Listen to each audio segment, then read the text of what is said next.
Hey everyone, it's Paul here from Puzzled. Today I've got a very awesome puzzle to show you guys and solve with you. This is the super rare Louvre puzzle made by Brian Young of Mr. Puzzle Australia.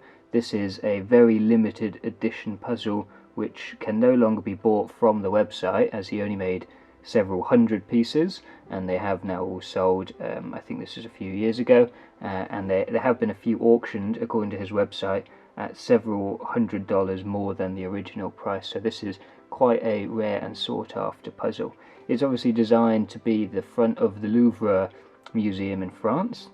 It's made of Papua New Guinea rosewood, and you can see it's very beautiful piece of wood, and really incredibly well made, as you would expect from a Brian Young puzzle.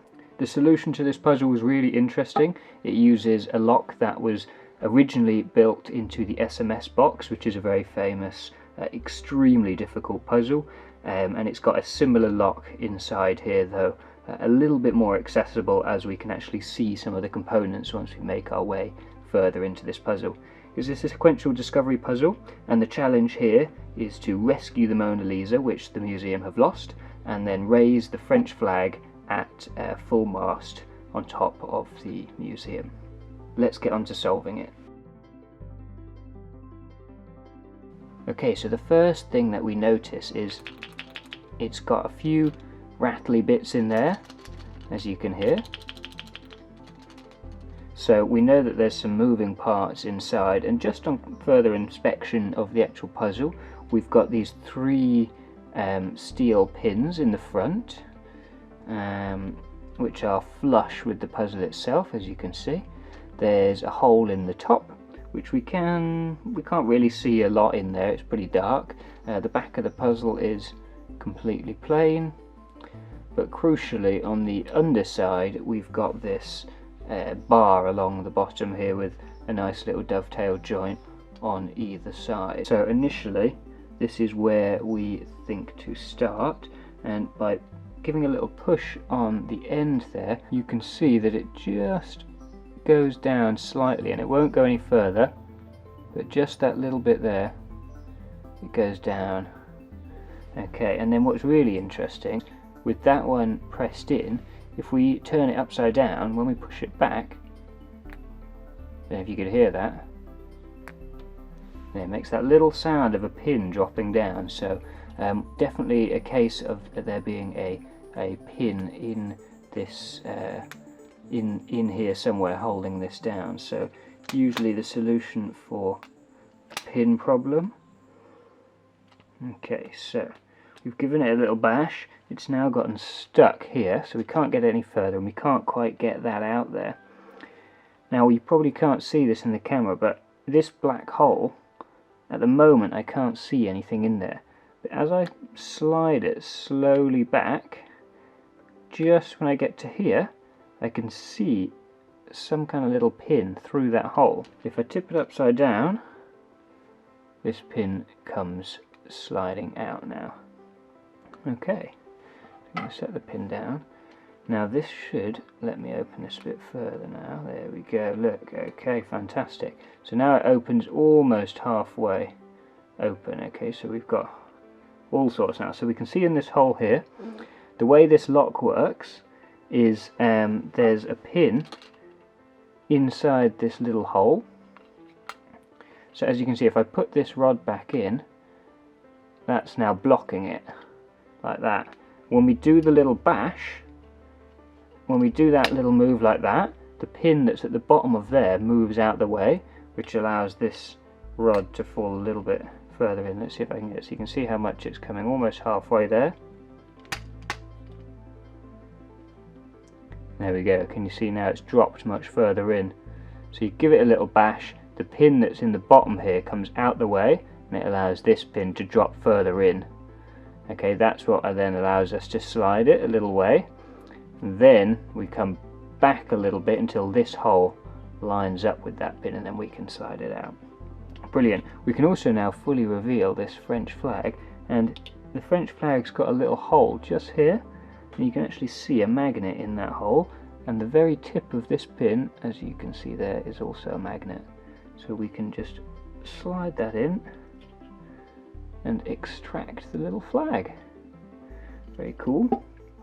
Okay, so we've retrieved the French flag, we've retrieved this magnetic pin, and we've managed to slide this almost halfway. Okay, we've got 2 more locks to get through now. The next one is the really tricky one. Now, it's inside here. I can't really show you very easily, but I'm going to try and put a photo as best as I can so you can see the inner workings. I'm going to talk a little bit more in detail about the lock inside there in a moment, and I'm going to sort of draw a diagram on a piece of paper so hopefully you can figure out exactly how it works. But before we get onto that, it's actually being blocked inside there, so the mechanism can't move, but because it's being blocked by this pin here, which is going through the entire puzzle and blocking that mechanism. So we have a sneaky way which we can unblock that. We're going to take our magnetic pin once more, and we're just going to magnetize it on there. And there we go, we can draw that pin from out of the puzzle. Now that mechanism inside is essentially unlocked and the pin out the way. So now that we've got the main pieces out from this puzzle, we've got our flag, we've got our little rod, and we've got the kind of flagpole with the magnet on that we use to extract the flag and the rod. We're going to have a look at the final mechanism inside this puzzle. This is the mechanism that was used inside the SMS box. They've used the same method inside here, but with an extra little twist, an extra little lock on it, okay? I believe Chris Ramsey's got a video of that and you can see the same mechanism. It's quite difficult to explain, so I've done a little drawing here to try and help explain it. Okay, so this is how the mechanism works. So inside the middle here, you've got a threaded rod that runs up the middle. Okay, attached to the rod is this kind of brass coin. Okay, so the coin is obviously attached to it, but it's quite loose, and it must have a thread in the middle of the coin as well. And it's also weighted slightly on one side, which means it kind of swings round it if you move the puzzle. As you twist the puzzle round, it kind of falls one way or another along the thread. So it either goes down the thread or it goes up the thread this way slowly. As you twist it round and round and round, the coin will move up this rod in the middle. Okay. Now, once we get it to the top, we'll be able to insert our flagpole, and it'll actually sit on the top of the coin, and it'll be nice and high. At the moment, if we try and put this in, you'll see that it just sits down here. In a minute, once the coin is up, it'll sit nice and high on the puzzle. So that's the first thing it'll do. And the other thing it'll do is it'll unlock the final locking mechanism in this drawer that we're trying to open in order to find the Mona Lisa. We need to bring this coin all the way up. However, the extra bit they've done is this line that I've drawn going across, which is actually going to block the coin from getting any further up. And that's this pin here. So by extracting the pin, the coin can now go all the way to the top of this rod. So let's have a little play. We need to figure out which way it needs to go. So we're literally just going to spin it round like this. I think that's going up. Perfect. So we just keep going. Try that.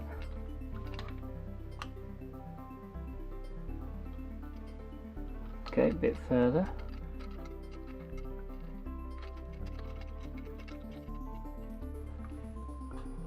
There we go. Okay, so we've just managed to open this all the way, and you can actually now start to see inside there a little that threaded rod going down. The coin is at the very end of it, and then there's another pin, which is what was holding this drawer in place.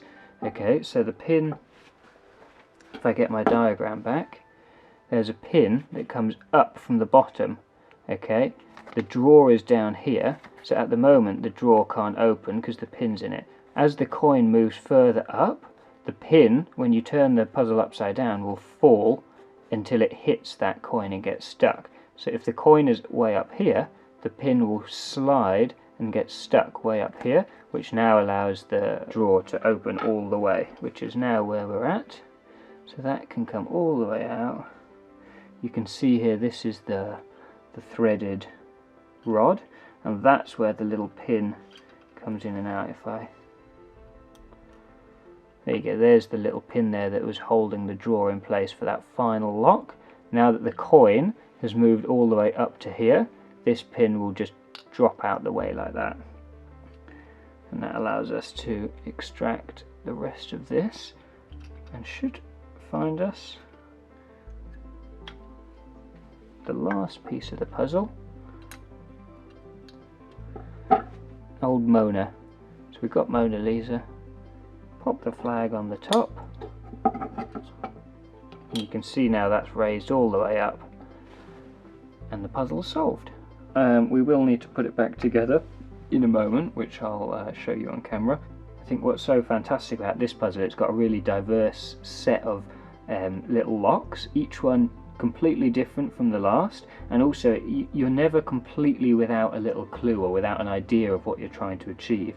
Obviously initially you've got the first bolt that we have to get out, this rod at the bottom, so we have to move the inner rod out the way so we can then move the bar a little bit along. Then, you know, it locks again. You're thinking, oh really, you know, I thought that you'd think that was it, but now you have to just go slightly back to where you were and slide the rod out. Then you obviously have to extract the flag with the magnet, and then you can bring the slider all the way out.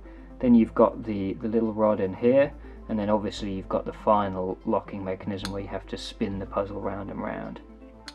So really fantastic puzzle, very well designed, and hopefully you guys have enjoyed this solution to the mighty Louvre puzzle.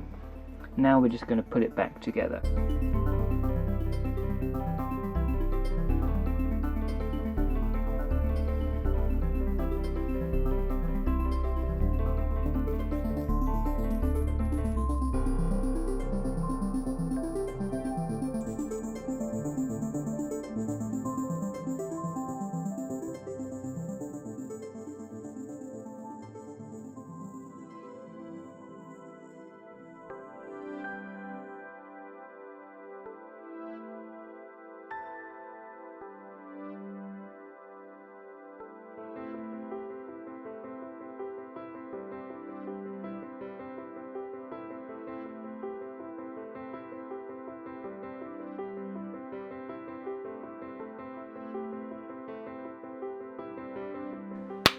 That then snaps shut.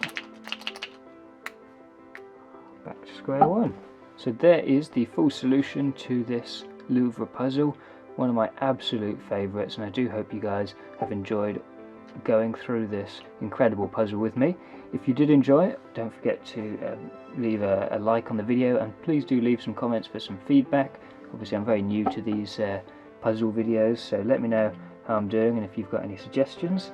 And do subscribe to see some more cool puzzles coming up in the future.